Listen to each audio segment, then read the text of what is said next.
우리나라 사람이라면 누구나 다 알고 있는 전래 동화가 있습니다. 금도끼 은도끼 이야기입니다. 정직하고 착한 나무꾼이 하루는 나무를 하다가 자신의 생계를 책임지는 이 도끼를 그만 연못에 빠뜨리고 말았습니다. 이 연못을 망연자실하게 보고 있던 나무꾼 앞에 산신령이 등장하지요. 그래서 산신령이 묻습니다. 이 금도끼가 네 도끼냐? 이 은도끼가 네 도끼냐? 아니면 이 쇠도끼가 네 도끼냐? 그랬을 때 이 나무꾼이 뭐라고 대답합니까? 정직하게 쇠도끼가 자신의 도끼라고 대답하고 기뻐한 산신령에게 금은 도끼를 다 받아다가 부자가 되었다라는 아름다운 이야기 잘 알고 계시지요? 여러분 이 말씀이 아니죠. 이 이야기의 교훈이 무엇일까요? 이 이야기의 교훈은 정직한 사람에게 복이 임한다라고도 할 수 있겠습니다. 그런데 조금 다른 관점에서 이 이야기를 바라보면 이 교훈이 조금 바뀌게 됩니다. 바로 질문하는 사람이 누구인지 그 사람을 잘 알고 잘 파악하고 이 사람의 의도를 정확하게 파악할 줄 알아야 된다가 이 이야기의 교훈이 될 수도 있겠습니다. 여러분 산신령이라고 하는 영험한 존재가 이 도끼가 이 사람의 것인지 아닌지 몰랐을까요? 절대 그럴 리는 없습니다. 다 알고 있었습니다. 그러니까 이 질문은 몰라서 확인하고 싶어서 묻는 질문이 아니라 지금 내가 하는 이 질문에 이 사람이 어떻게 반응하는가 그것을 살펴보기 위해서 이런 질문을 한 것입니다. 여러분 나무꾼의 훌륭한 점은 정직한 것에만 있는 것이 아닙니다. 그는 정직하기도 했지만 지금 질문하고 있는 사람이 모든 것을 알고 있는 산신령이라는 그 자각이 있었기 때문에 그 산신령 앞에서 거짓으로 답하지 않았던 것이지요. 그 이후에 등장하는 또 한 명의 나무꾼이 있습니다. 욕심쟁이 나무꾼입니다. 그는 어땠습니까? 그는 산신령을 바보 취급했습니다. 내 도끼가 어떤 도끼일지 모를 거라고 하는 얕잡아 보는 마음이 그에게 있었던 것입니다. 그래서 정직함을 원하는 산신령의 대답에 자신의 욕심을 따라 거짓말로 대답하게 되고 결국 자신의 도끼마저 잃게 되는 일이 일어나게 됩니다. 만약에요 산신령이 정말 도끼가 어떤 것이 누구의 것인지 몰랐다라고 한다면 이 욕심쟁이 나무꾼은 큰 이익을 얻는 대답을 남길 수 있었던 것이었겠습니다. 그러나 문제는 산신령은 다 알고 있었다라고 하는 것이지요. 알면서도 굳이 이 금도끼를 들이밀면서 물어본 것은 그의 마음의 중심을 테스트하기 위함입니다. 내가 상을 주기 위해서 이렇게 준비하고 있는데 내 질문에 정직하게 답하면 내가 이거 줄게. 그러니 정직하게 말했으면 좋겠다라고 하는 마음이 아마 이 산신령의 마음이었을 것입니다. 착한 나무꾼은 그 테스트에 모범 답안으로 통과하게 된 것이고 이 욕심쟁이 나무꾼은 질문 속에 담겨있는 이 산신령의 의도를 파악하지 못하여서 자신의 소중한 것까지도 잃게 되는 안타까운 일이 발생하게 된 것이지요. 그러니까요 이 금도끼 은도끼는 정직해라 라고 하는 교훈 그것을 넘어서서 이 사람이 나한테 왜 이런 질문을 하는 것이지? 그것을 파악해라 라고도 할 수 있겠습니다. 여러분 제가요 오늘 이렇게 금도끼 은도끼 이야기를 나누는 것은 이유가 있습니다. 오늘 본문에도 사람을 찾아오셔서 질문하시는 그 하나님의 모습이 담겨 있기 때문에 그렇습니다. 그리고 솔로몬의 대답 속에는 그 하나님을 기쁘시게 한 대답이 담겨져 있습니다. 우리는 오늘 내가 내게 무엇을 줄까 여쭈어 보시는 그 하나님의 질문과 솔로몬의 응답을 통하여서 무엇이 하나님을 기쁘시게 하는 기도인지 알 수 있겠습니다. 간절히 바라기는 우리가 오늘 이 말씀을 통하여서 하나님을 기쁘시게 하는 기도 그 비결은 무엇인지 깨닫고 은혜가 넘치는 시간 되어지기를 원합니다. 우리 오늘 말씀 10절 말씀인데요 같이 한번 읽어볼까요? 시작. 솔로몬이 이것을 구하매 그 말씀이 주의 마음에 든지라. 아멘. 여러분 영어 성경인 NIV에 보면 이 10절 말씀을 직역했을 때에 하나님께서 솔로몬이 구한 것을 기뻐하셨다라고 기록하고 있습니다. 그 유명한 1000번제의 제사가 마치고 난 다음에 하나님께서 꿈에 솔로몬을 찾아오시지요. 그리고 말씀하십니다. 내가 내게 무엇을 줄까? 너는 구하라 라고 말씀하십니다. 그렇게 말씀할 때에 이 솔로몬이 응답하게 되는데요 여러분들은 하나님의 이러한 음성을 듣게 된다면 뭐라고 응답하시겠습니까?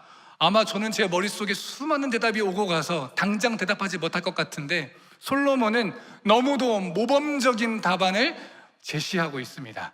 먼저 구하기 전에 표현하는 것이 있는데요, 그것이 무엇이냐면 감사와 겸손입니다. 여러분, 이 감사와 겸손은 기도하는 사람이 가져야 되는 가장 기본적인 자세입니다. 감사할 때 겸손할 수 있고 겸손할 때 감사할 수 있는데 이 겸손과 감사가 우리 기도 가운데 꼭 있어야 한다는 것입니다. 왜 그래야 하는가? 5절 말씀에 그 힌트가 담겨 있습니다. 우리 5절 말씀 같이 한번 읽어보겠습니다. 시작. 기본에서 밤에 여호와께서 솔로몬의 꿈에 나타나시니라. 하나님이 이르시되 내가 네게 무엇을 줄고 너는 구하라. 여러분, 오늘 본문 말씀을 보니까요, 하나님께서 찾아오셔서 말씀하십니다. 내가 내게 무엇을 줄고 내게 구하라 라고 말씀하십니다. 여러분, 그렇습니다. 기도는 나로부터 시작하는 것이 아닙니다. 나를 찾아오시는 하나님, 그 하나님의 다가오심이 먼저인 것입니다.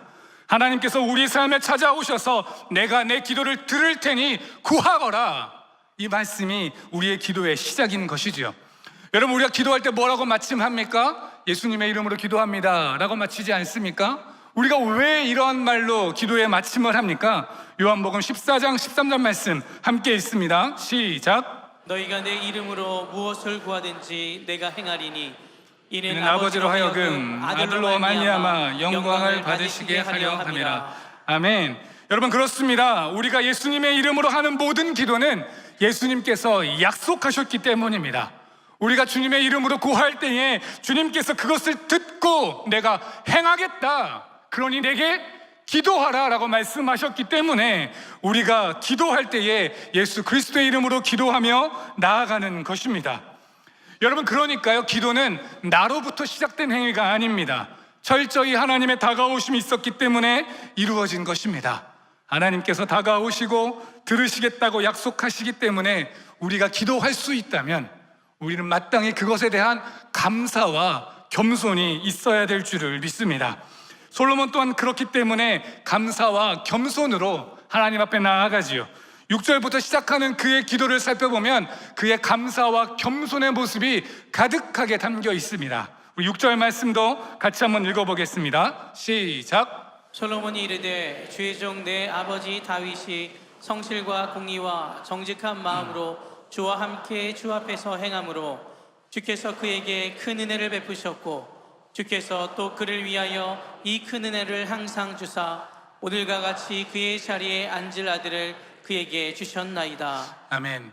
여러분, 6절 말씀을 한 문장으로 요약한다면 모든 것이 하나님의 은혜입니다 라고 고백하는 것이겠습니다. 그는 지금 자신의 모습이 나의 어떠함 때문에 된 것이 아니라 아버지 다윗의 공로를 통하였다라고 이야기하고 있지요. 다윗이 성실과 공의와 정직함으로 하나님 앞에 행하였고 그리하여서 하나님이 다윗에게 은혜를 주실 때에 그 은혜가 아들인 자기에까지 이루어지게 돼서 자신이 왕위에 있다라고 겸손히 고백하고 있는 것입니다. 그러니까 솔로몬은 자신의 어떠함을 내세우지 않습니다. 그저 다윗이 보여주었던 그 훌륭한 모습으로 인한 은혜가 지금 나에게까지 이어지고 있다라고 하는 감사와 겸손으로 기도를 시작하고 있습니다. 그러면서 7절 말씀에서는 스스로에 대하여서 이렇게 고백합니다. 종은 작은 아이라 출입할 줄을 알지 못하고 라는 고백을 하고 있습니다. 여러분, 이 고백에는요, 신앙인들이 가져야 될 가장 기본적인 그러나 너무 중요한 모습이 담겨 있습니다. 그것은 자기 부인이라고 하겠습니다.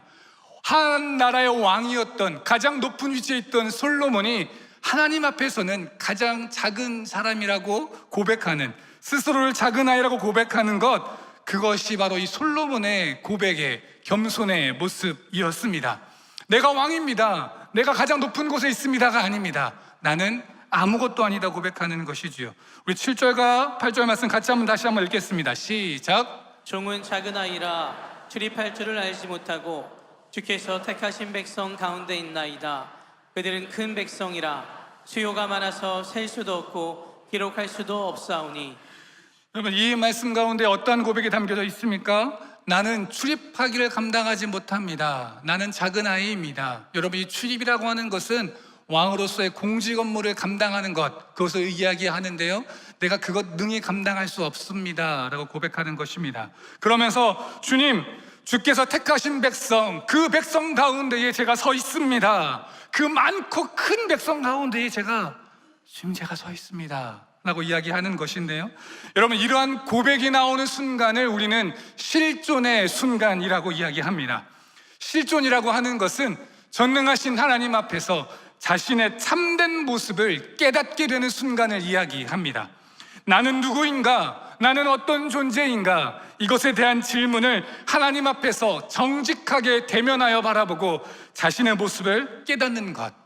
여러분, 솔로몬은 지금 왕이라고 하는 화려한 옷을 벗어두고 단독자로서 하나님 앞에 홀로 서서 그 자리에 서 있는 것입니다.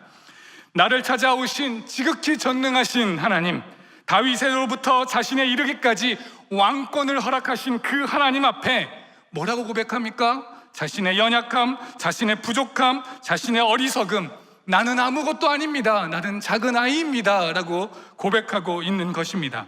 그러니까 9절 말씀처럼 내가 어찌 하나님의 백성을 재판할 수 있겠습니까? 라고 고백하게 되는 것이지요. 여러분, 실존은 하나님 앞에 단독자로 서는 것입니다. 자신의 존재를 깨닫는 것입니다. 그렇기에 지금까지 나를 인도하신 그 하나님의 은혜 앞에 압도되는 것입니다. 그 하나님의 은혜에 압도되기 때문에 나의 연약함과 부족함을 깨닫게 되는 순간, 그리고 나에게 허락하신 그 사명으로 인하여서 이렇게 부족한 나에게 이러한 사명을 주시다니, 이 감격과 두려움 가운데에 하나님 앞에 나아가는 순간, 그 순간이 바로 이 실존의 순간이겠습니다. 그렇다면 이런 실존의 순간에 우리가 무엇을 구하여야 하겠습니까? 우리가 늘 구하였던 것처럼 우리의 욕심, 우리의 욕망, 우리의 소원들을 구할 수 있겠습니까? 그럴 수 없는 것입니다. 하나님 앞에서 자신의 참모습을 발견한 사람은, 그리고 그 하나님의 은혜에 압도된 사람은 하나님 앞에 욕심을 구할 수가 없습니다. 오히려 하나님의 뜻을 구하는 자가 되게 됩니다. 너희는 먼저 그의 나라와 그의 의를 구하라 라고 하신 그 말씀이 진실로 이루어지게 되는 순간이 되는 것입니다. 솔로몬은 이 실존의 자리에서 하나님 앞에서 자신의 모습을 발견합니다.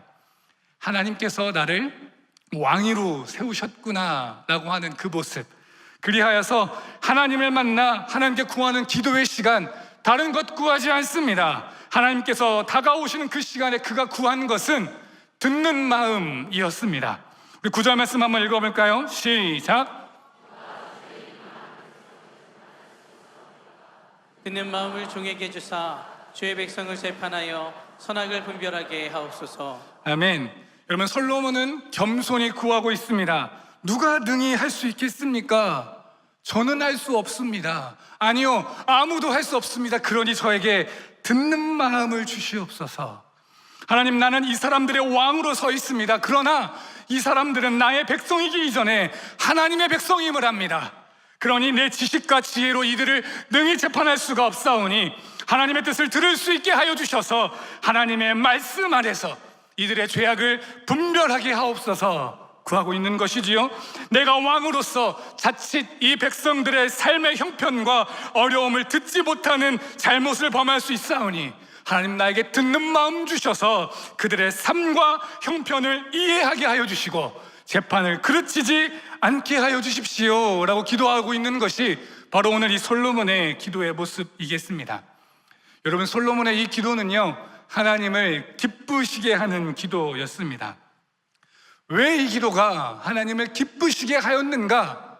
그것은 하나님께서 이 솔로몬에게 허락하신 그 삶의 자리, 마땅히 해야 할 일을 구하였기 때문입니다. 우리 삶 가운데 가장 중요한 순간, 일상, 그 일상의 삶의 중심을 하나님 앞에 구하였기 때문입니다. 다시 말해서 나를 향하신 하나님의 뜻을 이루어 나갈 수 있도록 하나님께 기도하였던 것이지요. 여러분, 우리의 기도의 모습을 돌아보았으면 좋겠습니다. 사람들이 주로 하는 기도가 어떤 기도인가요? 항상 그런 것은 아니고 모두가 다 그런 것은 아니지만 우리는 상황의 변화를 위한 기도를 합니다. 우리가 더 나은 상황의 삶을 살아가고 싶다는 그 본성이 있기 때문에 그렇습니다. 그러니까 우리의 기도의 내용 중 많은 것들은 상황이 나아지기를 바라는 기도입니다. 조금 적나라하게 표현하면 지금의 힘들고 고통스러운 상황에서 벗어나게 해달라라고 하는 기도가 우리의 기도의 모습일 때가 많습니다. 육신의 질병이 치유되기를, 꽉 막힌 재정의 문이 열리기를, 우리 자녀들의 앞길이 열려지기를, 내가 준비하고 있는 시험에서 통과하여져서 나의 삶 가운데 더 좋은 일들이 생겨나기를 구하는 기도, 우리는 이러한 간절한 기도의 제목들을 가지고 살아갑니다. 물론 이러한 기도는 우리가 마땅히 구해야 될 줄을 믿습니다. 하나님께서 우리의 기도 가운데에 선하심으로 반드시 응답하실 줄을 믿습니다. 그런데 여러분, 하나님께서 이러한 기도 우리가 드려가 나아갈 때에 과연 하나님께서 기뻐하실까요? 어떨까요? 우리가 이런 기도를 드리며 나아갈 때 하나님께서는 기뻐하십니다. 하나님께서는 우리가 기도의 자리에 나아올 때 기뻐하시는 분이십니다. 여러분, 되게 오래전의 일입니다. 한 16년, 17년 이상 됐던 일인 것 같습니다. 제가 20대 후반에 중요한 일을 앞두고 있었습니다.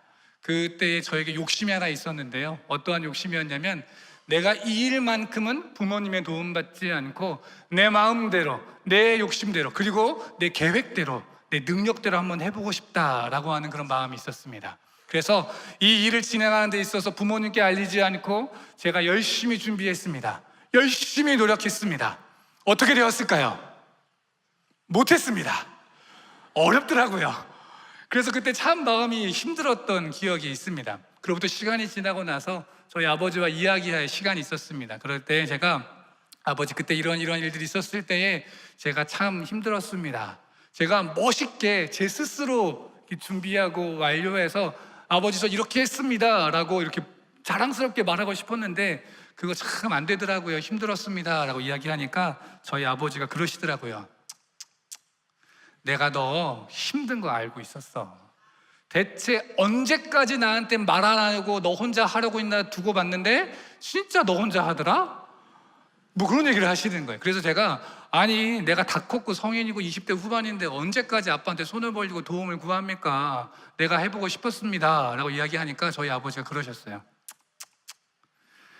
야 아들아, 아버지가 돼서 자식이 나에게 도움을 구할 때 내가 능력이 있어 도움 줄 수 있는 것이 얼마나 큰 기쁨인 줄 모르니?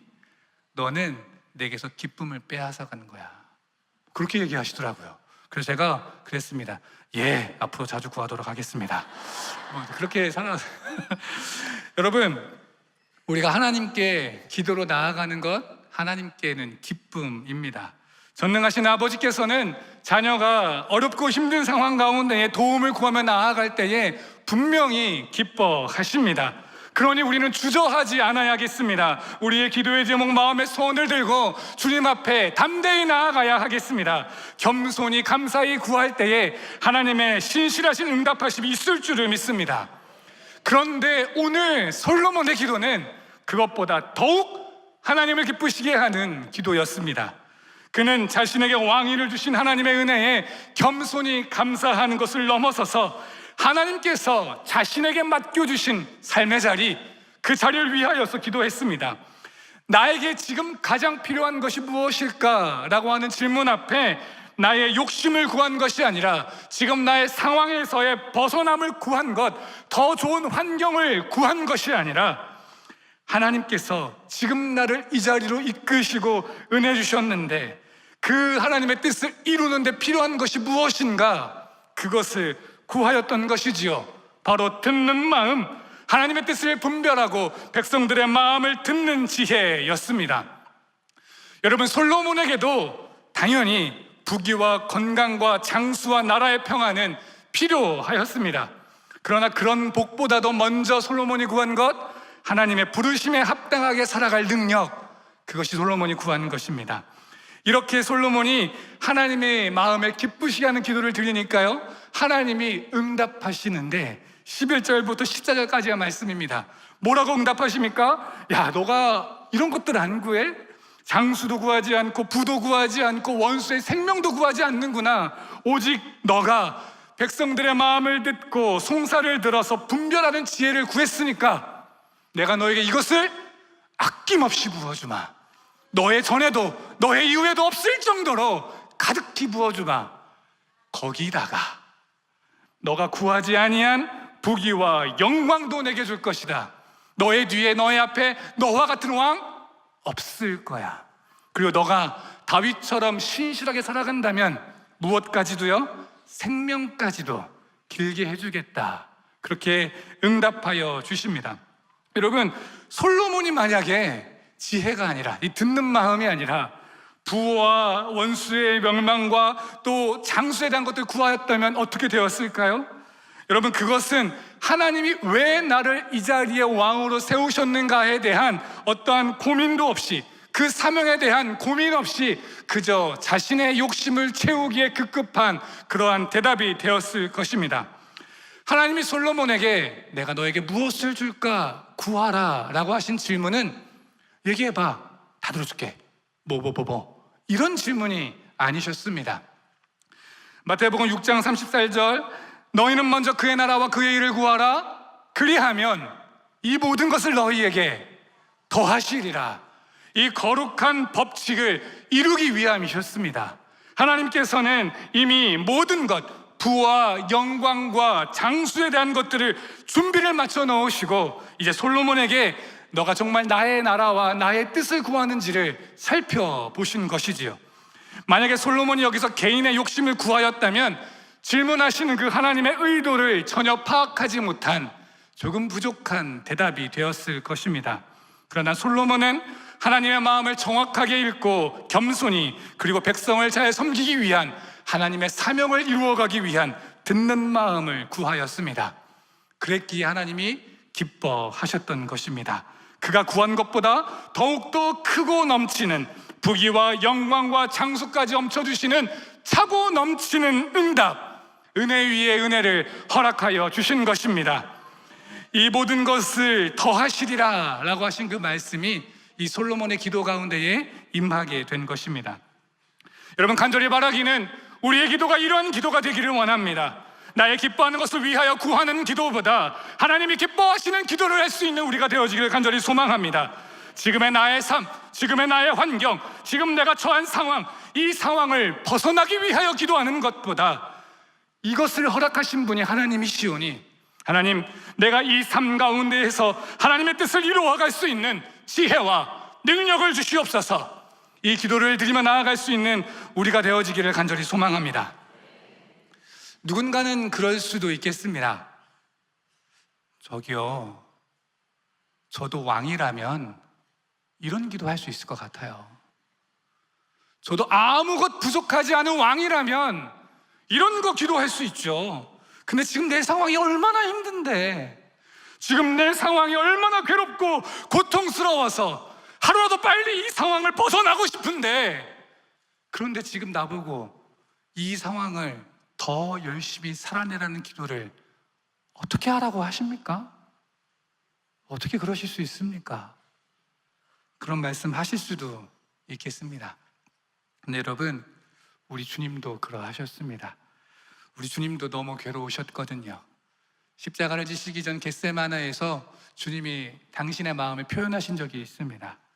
내 마음이 괴로워 죽게 되었으니 기도하라. 그런 말씀을 주님이 하셨거든요. 그렇기에 땀방울이 피가 되도록 우리 주님이 기도하십니다. 아버지, 이 잔을 내게서 옮기시옵소서. 하실 수만 있다면 이 잔을 내게서 옮겨주시옵소서 기도하지요. 여러분, 하나님이 하실 수 없는 게 있으십니까? 그렇지 않지 않습니까? 그러니 하실 수만 있다면 이게 무슨 말입니까? 제발요, 이 잔을 내게서 옮겨주십시오라고 구하는 것, 그게 우리 주님의 기도였습니다. 그런데 우리 주님의 기도가 위대한 것은 이것으로, 나의 욕심을 구하던 것으로, 나의 원을 구하는 것으로 그친 것이 아니라 결국 하나님의 원대로 하옵소서 기도하였기 때문입니다. 나를 보내신 아버지의 뜻을 따르고 순종하였기 때문입니다. 내 욕심과 원대로가 아니라 하나님의 구원의 계획, 그 위대한 사명을 이루기 위하여서 기도하였기에 우리는 그 주님의 기도를 위대한 기도다라고 이야기하고 있는 것이지요. 여러분, 우리의 삶의 형편 가운데에 잘 살아가겠다 기도하는 것 너무 힘든 기도입니다. 참 괴로운 기도일 수도 있겠습니다. 그런데요, 하나님께서는 이 기도 기뻐하십니다. 크게 기뻐하십니다. 그리고 모든 것을 더하여 주십니다. 여러분, 10년 전쯤 있었던 그 전에 일이었던 것 같습니다. 여러분, 혹시 치과 좋아하세요? 치과 좋아하시는 분 계십니까? 저는 지금도 치과 가면 손에 땀이 납니다. 등줄기에도 땀이 흐르는 것을 느낍니다. 그런데 이 10년 전에 치과를 가게 되었는데 저 때문에 가는 게 아니라 제 아들 때문에 가게 되었어요. 걱정이 많았습니다. 왜냐하면 제 아들이 그 당시에는 겁이 되게 많았거든요. 여러분, 치과 치료가 어떻게 하나요? 입을 벌리고 날카로운 돌아가는 것을 쑤셔 넣어서 막 긁어내지 않습니까? 어른인 저도 지금도 하는 그런 일을 이 아이가 할 수 있을까라고 하는 걱정에 있었어요. 그래서 저랑 제 아내가 가지고 있었던 마음은 무엇이었냐면 이 아들이 못하겠다라고 이야기하면 강요하지 않으려고 그랬어요.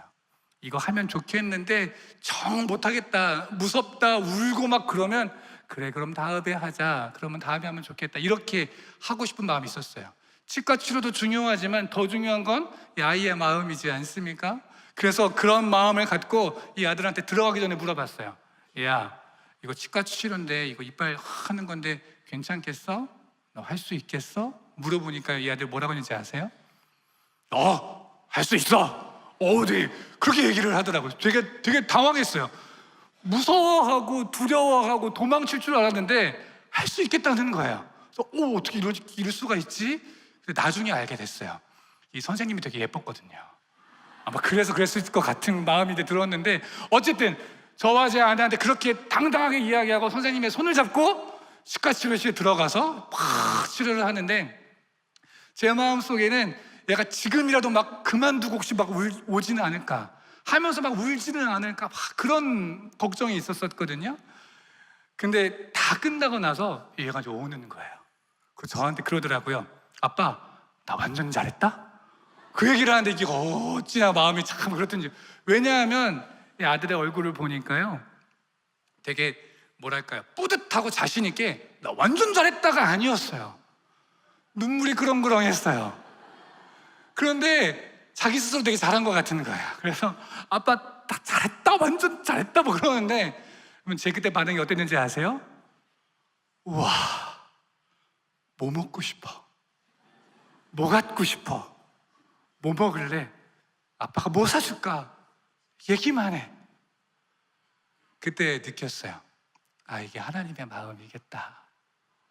정말 힘든 것, 어려운 것 알아서 그거 안 해도 다음에 해도 되는데 이 치료 꼭 해야 되니까 하면 좋긴 하겠는데 강요하지는 못하고, 근데 그 마음은 알고 그 마음 속에 하겠다고 이야기하고 해내니까요, 너무너무 사랑스럽더라고요.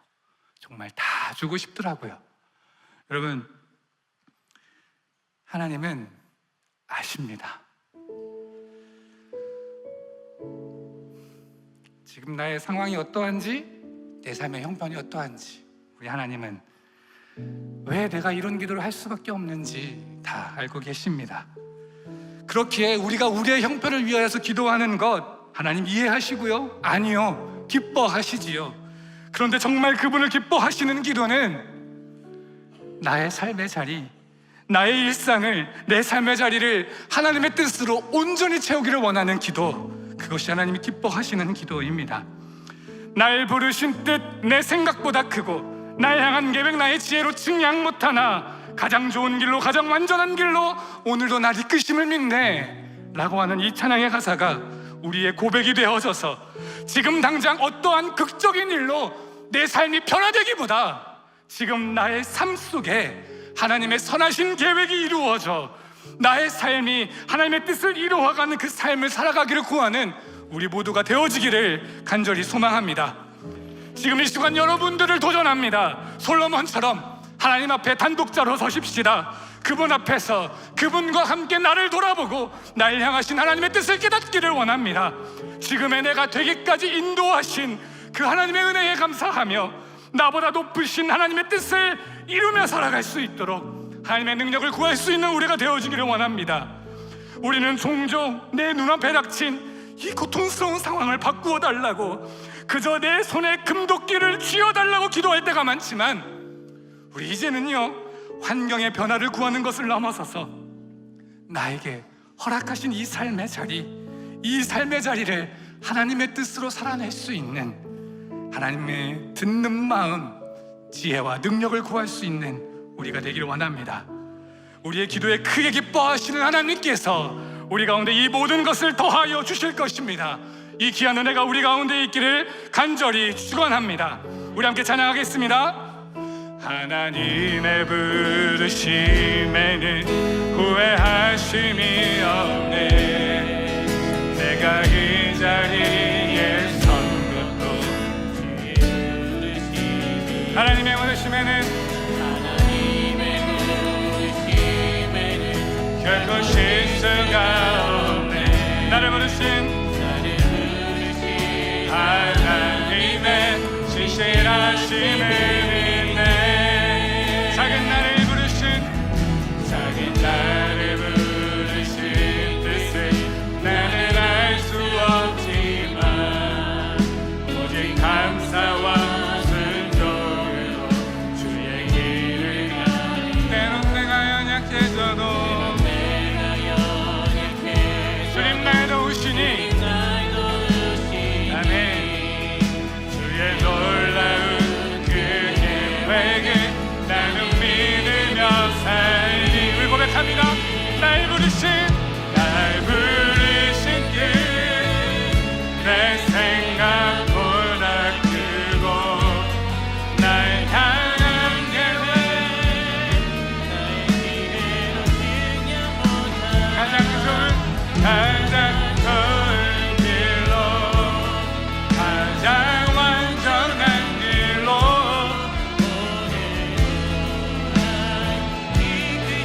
우리 한 번 더 고백합니다. 날 부르신 뜻 내 생각보다 크고 날 향한 계획 나의 지혜로 증량 못하나 가장 좋은 길로 가장 완전한 길로 오늘도 날 이끄십니다. 기도하겠습니다. 참 좋으신 아버지 하나님, 오늘 솔로몬의 기도를 통해 우리에게 말씀하여 주심을 감사합니다. 우리는 자주 환경의 변화를 먼저 구하지만 하나님께서는 우리 안에 하나님의 뜻이 이루어지기를 원하고 계심을 깨닫게 하시니 감사합니다. 주님, 우리에게 듣는 마음을 허락하여 주시옵소서. 하나님의 음성을 듣게 하시고 사람들의 아픔을 듣게 하여 주시고 맡겨주신 삶의 자리에서 하나님의 뜻을 알아 분별할 수 있게 하여 주시옵소서. 힘든 상황 속에 있는 성도들을 기억하여 주셔서 병과 경제와 가정과 자녀와 관계의 문제로 신음하는 모든 성도들에게 위로와 은혜를 더하여 주시옵고 그 간절한 기도에 응답하여 주시옵소서. 더 나아가 그 모든 기도 위에 내 뜻이 아니라 아버지의 뜻이 이루어지기를 원합니다라고 하는 고백을 허락하여 주시옵소서. 그리하여 오늘도 우리를 가장 좋은 길로, 가장 완전한 길로 인도하시는 하나님을 신뢰하오니 우리의 삶이 하나님의 부르심에 합당한 삶이 되게 하여 주시고 먼저 하나님의 나라와 의를 구하는 성도가 되게 하여 주시옵소서. 그리할 때에 필요한 모든 것을 더하여 주실 주님을 찬양하며 예수 그리스도의 이름으로 기도하옵나이다. 아멘.